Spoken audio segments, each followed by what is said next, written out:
بسم الله الرحمن الرحيم. الحمد لله رب العالمين، والصلاة والسلام على سيد المرسلين وعلى آله وصحبه أجمعين. أما بعد،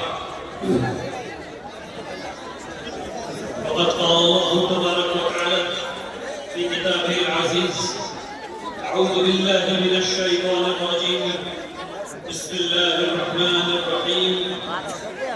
فآمنوا بالله ورسوله والنور الذي أنزلنا والله بما تعملون خبير. صدق الله العظيم. وقال النبي صلى الله عليه وسلم: خيركم من تعلم القرآن وعلمه.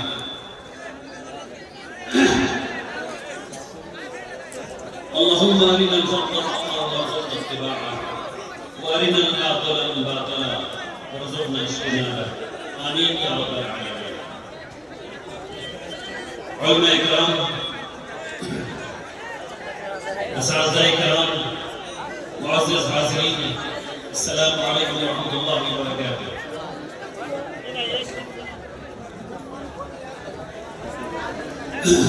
اللہ سبحانہ و تعالیٰ کا احسان ہے، اللہ کا شکر ہے کہ اللہ تبارک تعالیٰ نے ایک دفعہ پھر مجھے یہ توفیق عطا فرمائی کہ میں قرآن کی مناسبت سے سجائی ہوئی ایک اور مجلس میں شریک ہو سکا۔ تمام حمد، تمام ثنا، تمام شکر صرف اللہ کے لیے ہی ہے۔ سبحان اللہ و بحمدہ، سبحان اللہ العظیم۔ اللہ سبحانہ و تعالیٰ کی حمد و ثنا کے بعد میں بہت شکر گزار ہوں اس مدرسے کے تمام منتظمین حضرات کا اور اس پورے علاقے کا، جنہوں نے مجھے یہاں اس قدر محبت سے آنے کی دعوت دی۔ بارک اللہ فیکم جمیعا۔ اللہ تبارک تعالیٰ آپ تمام حضرات سے قبول فرمائے، آمین یا رب العالمین۔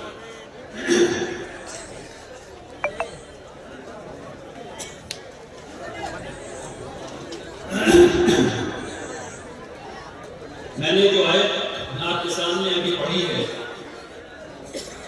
اس آیت میں اللہ تبارک تعالیٰ یہ حکم دے رہے ہیں کہ اللہ پر ایمان لاؤ، اس کے رسول پر ایمان لاؤ، اور اس نور پر ایمان لاؤ جسے ہم نے حاصل کیا، اور ہم خوب جانتے ہیں کہ تم کیا کر رہے ہو۔ واللہ بما تعملون خبیر، اور اللہ خوب جانتے ہیں جو ہم کر رہے ہیں۔ اس نقطۂ نظر سے میں بات شروع کروں، اور میری بات مختصر ہونی ہے کیونکہ وقت بہت زیادہ ہو چکا ہے۔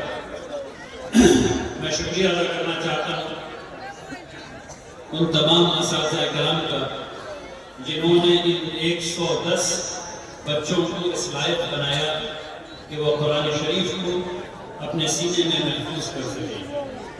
آپ یقین جانیے یہ کام آسان نہیں ہے، خاص کر کے ان اساتذہ کرام کے لیے جو 8 سال کے بچوں کے ساتھ محنت کرتے ہیں، 10 سال کے بچوں کے ساتھ محنت کرتے ہیں، اور انہیں 6,500 آیات سے زیادہ یاد کراتے ہیں، 114 سورتیں یاد کراتے ہیں، اور تکرار پہ تکرار، تکرار پہ تکرار، ہر روز ایک ہی آیت کو اور کئی بچوں سے سننا اور سنتے رہنا، یہ صرف اس لیے ہو پاتا ہے کیونکہ نبی کریم صلی اللہ علیہ وسلم نے فرمایا ہے: خیرکم من تعلم القرآن وعلمہ۔ تم میں سب سے بہتر وہ ہے جو قرآن پڑھے اور پڑھائے۔ میں یہ چاہتا تھا کہ ان اساتذہ کرام کی فہرست میرے ہاتھ میں ہوتی تو میں ایک ایک کا نام لے کر کے شکریہ ادا کرتا، لیکن افسوس کہ وہ لسٹ میرے ہاتھ میں نہ آ سکی، اس لیے میں ان کا سب کو ایک ساتھ سب کا شکریہ ادا کرتا ہوں۔ میں یہ بھی چاہتا تھا کہ ان کا نام لے کر کے ان کو آپ سے متعارف کراؤں، اس پورے علاقے سے متعارف کراؤں کہ یہ وہ شخص ہیں جنہوں نے 110 بچوں کے دلوں میں قرآن کو محفوظ کرنے کی سعی کی اور اس میں کامیابی حاصل کی۔ اور پھر میں آپ کو یہ بتانا چاہتا ہوں کہ ان کا اجر آخرت میں کیسا ہوگا۔ جب یہ بچے پڑھیں گے الف لام میم تو ان کو 3 حسنات ملیں گے، اور ٹھیک یہی حسنات ان کے اساتذہ کو ملیں گے۔ اب ایک استاذ نے جتنے کو پڑھایا اور وہ پورے رمضان میں تراویح سنائیں گے، اور جتنا ثواب ان کو ملنا اتنا ثواب استاذ کو ملنا، اور وہ جس کو سکھائیں گے ان کا ثواب ان کو استاذ کو ملنا۔ اس بات کو سمجھیے، قرآن پڑھنا اور پڑھانا سب سے بہترین موقع ہے۔ تو دوسرا گروہ جس نے قرآن کو پڑھوانے کے لیے بھیجا، اس کا میں شکریہ ادا کرنا چاہتا ہوں، وہ ان 110 والدین، 110 بچوں کے والدین میں ہیں، ماں اور باپ، جنہوں نے اپنے لخت جگر کو خود سے دور کر کے ایک اپنے ان اساتذہ کے ہاتھوں میں بھیج دیا کہ جا کر کے قرآن یاد کرو، اللہ کے کلام کو یاد کرو، اور اس روایت کا حصہ بنو جو روایت سیدھے اللہ سبحانہ و تعالیٰ تک جاتی ہے۔ ہم سب لوگ یہ جانتے ہیں کہ بخاری شریف کی سند محمد رسول اللہ صلی اللہ علیہ وسلم تک جاتی ہے، قال نبی صلی اللہ علیہ وسلم، یہاں تک پہنچتی ہے، لیکن قرآن کی سند وہاں نہیں رکتی، وہاں سے اوپر جاتی ہے جبریل علیہ السلام، اور پھر وہاں سے اوپر جاتی ہے سیدھے سیدھے اللہ سبحانہ و تعالیٰ۔ جبریل علیہ السلام نے قرآن کس سے حاصل کیا؟ اللہ سبحانہ و تعالیٰ سے۔ تو ہر ایک آیت کی سند جو جاتی ہے وہ سیدھے اللہ سبحانہ و تعالیٰ تک جاتی ہے۔ اب ان بچوں کے بارے میں سوچیے اور اس وزن کو محسوس کیجئے کہ ان بچوں نے کتنا بڑا کام کر لیا ہے۔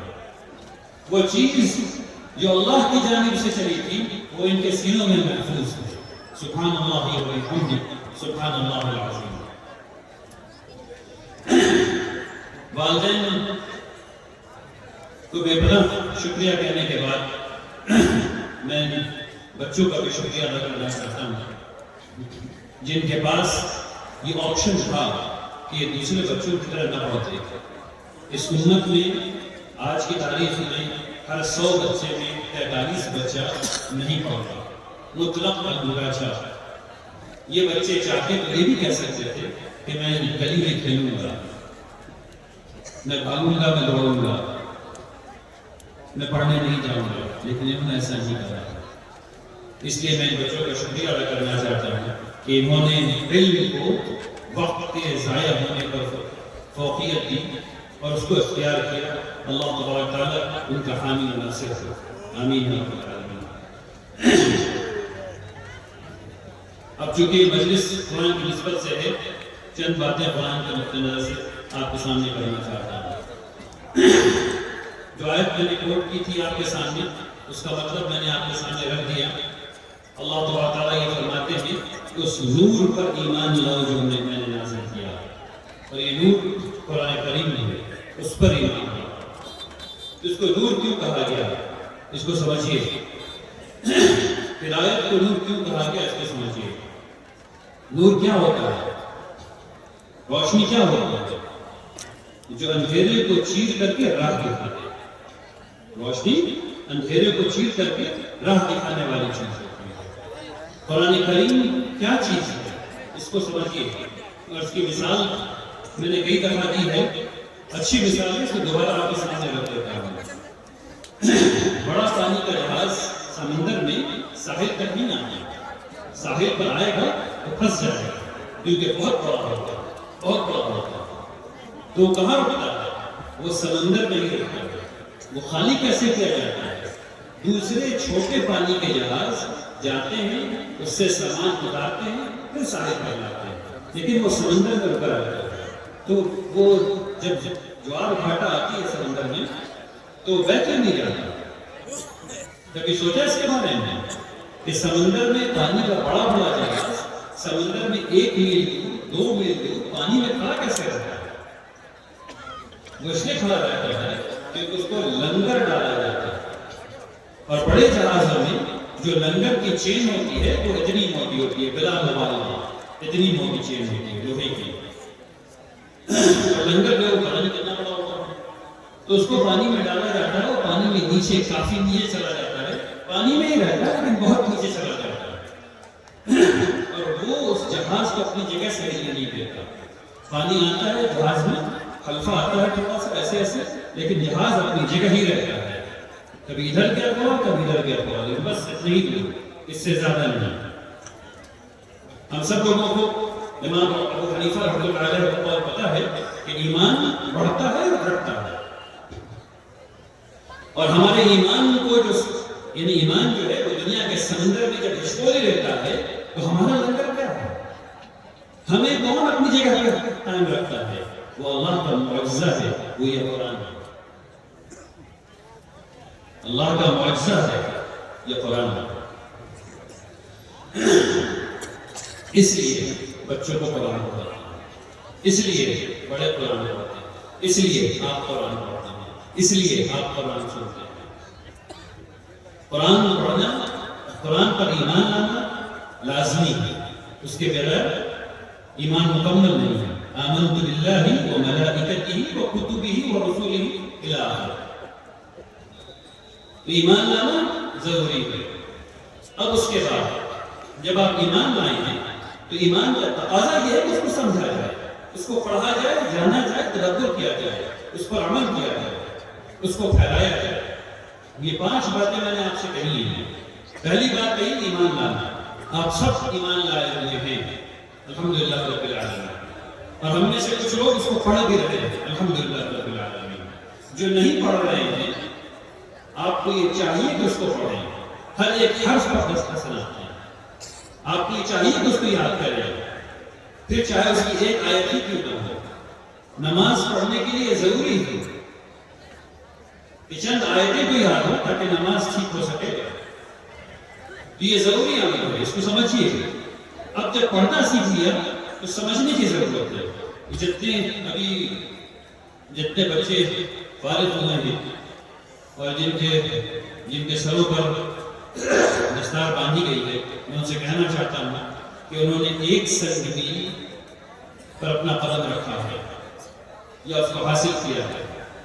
اب یہاں سے انہیں دوسری طرف جانا ہے، یہاں سے انہیں اس کو سمجھنے، قرآن کو سمجھنے کی ابتدا کرنی ہے، اور مجھے بھی اور آپ کو بھی ابتدا کرنی ہے، پڑھنے کی بھی اور سمجھنے کی بھی۔ پڑھنے کی عمر کوئی نہیں، سیکھنے کی عمر کوئی نہیں، جب آپ شروع کریں گے وہاں سے شروع ہونا چاہیے۔ دیر ہو گئی کوئی بات نہیں، اللہ تعالیٰ نے کیا حکم دیا؟ علامہ بن جاؤ؟ نہیں، اللہ نے حکم دیا ہے کوشش کرو، وَلَيْسَ لِلْإِنسَانِ إِلَّا مَا سَعَى، انسان کے لیے کچھ نہیں تھا سوائے اس چیز کے جس کی اس نے کوشش کی۔ تو اللہ کیا چاہتے ہیں ہم سے؟ مجھ سے کیا چاہتے ہیں اللہ سبحانہ وتعالیٰ؟ کہ علامہ بن جاؤں؟ کوشش، قرآن کو سمجھنے کی کوشش، طالب علمانہ کوشش، قرآن کو سمجھنے کی کوشش کرنا ہے۔ جب سمجھ میں آنے لگے تو اس پہ تدبر کرنے کی کوشش کرنا ہے، اس میں ڈبکی لگانا ہے، دیکھنا ہے اس کے کیا معنی ہے، کیا مطلب ہے۔ علماء کے پاس جانا ہے، ان سے پوچھنا ہے، ان سے سیکھنا ہے، ان سے سمجھنا ہے، ان کی شاگردی اختیار کرنی ہے، چاہے جس عمر میں بھی، آپ چاہے جس عمر میں بھی۔ عمل، اس کا حق یہ بھی ہے قرآن کا کہ اس پہ عمل کیا جائے۔ اگر آپ عمل نہیں کر رہے اور صرف پڑھ رہے ہیں تو خوب جان لیجیے کہ یہ صفت مسلمانوں کی نہیں ہے، یہ صفت مسلمانوں کی نہیں ہے، یہ صفت منافقوں کی ہے کہ کہہ کچھ اور رہے ہیں، کر کچھ اور رہے ہیں۔ پڑھ رہے ہیں قرآن میں کہ حرام کام نہ کرو اور کر رہے ہیں، یہ مسلمانوں کی صفت نہیں ہے، یہ مسلمانوں کی صفت نہیں ہے۔ تو عمل کرنا حق ہے، قرآن یہ چاہتا ہے کہ جو آپ پڑھ رہے ہیں اس پر عمل کریں۔ کیوں؟ کیونکہ قرآن آخرت میں ہر ایک آدمی کے یا تو اس کے ساتھ کھڑا ہوگا یا اس کے خلاف گواہی دینے کو کھڑا ہوگا۔ جو لوگ قرآن نہیں پڑھیں گے قرآن ان کے خلاف کھڑا ہوگا اور کہے گا کہ اس شخص نے مجھے کوشش نہیں کی پڑھنے کی۔ جتنے میرے چچا یہاں بیٹھے ہوئے جنہوں نے نہیں پڑھا یا جن کو پڑھنا لکھنا الف با بھی نہیں آتا، میں ان سے گزارش کرنا چاہتا ہوں اس مدرسے میں آئیے، یہاں آ کر کے یہاں مرتبہ صاحب سے کہیے کہ میں نے زندگی میں کبھی الف با پڑھنا نہیں سیکھا، مجھے سکھائیے۔ وہ انشاءاللہ انتظام کریں گے آپ کو سکھانے کا، کیونکہ اگر وہ انتظام نہیں کریں گے تو پھر وہ ان سے بھی پوچھا جائے گا کہ تم نے انتظام کیوں نہیں کیا۔ اور اگر آپ پڑھیں گے تو قرآن آپ کے ہاتھ میں پڑا ہوگا، کہے گا کہ یا اللہ اس نے کوشش کی تھی، اس نے الف پڑھا تھا، اس نے با پڑھا تھا، اس نے تا پڑھا تھا۔ تو قرآن ہر حالت میں گواہی دینے والا ہے۔ ابھی آپ کو دیکھنا ہے کہ آپ اس کی گواہی اپنے حق میں کر لیتے ہیں یا آپ اس کی گواہی اپنے خلاف کر لیتے ہیں۔ دونوں میں سے جو چاہے اختیار کر لیں، بس یہی زندگی ابھی ابھی پیدا ہوئی ہے اور ابھی بھی چلے جانا ہے۔ اس کے درمیان قرآن کے ساتھ معاملہ کرنا ہے۔ میں امید کرتا ہوں کہ آپ کو میری یہ بات قرآن کو پڑھنے کے سلسلے میں، قرآن کو سمجھنے کے سلسلے میں، قرآن پر عمل کرنے کے سلسلے میں بات سمجھ میں آ گئی ہے۔ اب ایک مرحلہ اور رہتا ہے اور وہ ہے قرآن کی بات کو پھیلانے میں۔ ہم لوگ جس جگہ رہتے ہیں، ہم میں سے قرآن کیا ہے، اللہ کیا ہے، رسول اللہ صلی اللہ علیہ وسلم کون ہیں، قرآن کیا چیز ہے، فرشتے کیا ہیں، اس کے بارے میں دوسرے لوگوں کو، اپنے پڑوسیوں کو ہم لوگ نہیں بتا رہے۔ قرآن کا یہ حق ہے کہ اس کی بات کو پھیلایا جائے، قرآن کا یہ حق ہے کہ اس کو پڑھ کر کے سنایا جائے، قرآن کا یہ حق ہے کہ اس کے پیغام کو عام کیا جائے۔ اور یہ حق صرف علماء، اس حق کی ذمہ داری صرف علماء کے پاس نہیں ہے، آپ کے پاس نہیں ہے۔ اللہ نے آپ سے بھی پوچھیں گے یہ کام کیوں نہیں کیا، قرآن کے پیغام کو عام کیوں نہیں کیا، لوگوں تک کیوں نہیں پہنچایا۔ تو یہ پہنچانا ضروری ہے۔ اس کے نہیں پہنچانے سے ہماری بہت ڈھیر ساری پریشانیاں اس وجہ سے ہیں کیونکہ ہم لوگوں نے پہلی بات کی کہ قرآن کو پڑھنے میں کوتاہی کی، پڑھا تو سمجھنے میں کوتاہی کی، سمجھا تو تدبر کرنے میں کوتاہی کی، تدبر کیا تو عمل کرنے میں کوتاہی کی، اور عمل کر لیا ہے تو اس کو پھیلانے میں کوتاہی کرتے ہیں۔ اور ان پانچوں چیز میں احسان کے درجے تک پہنچنے کی کوشش کرنا ہے انشاءاللہ۔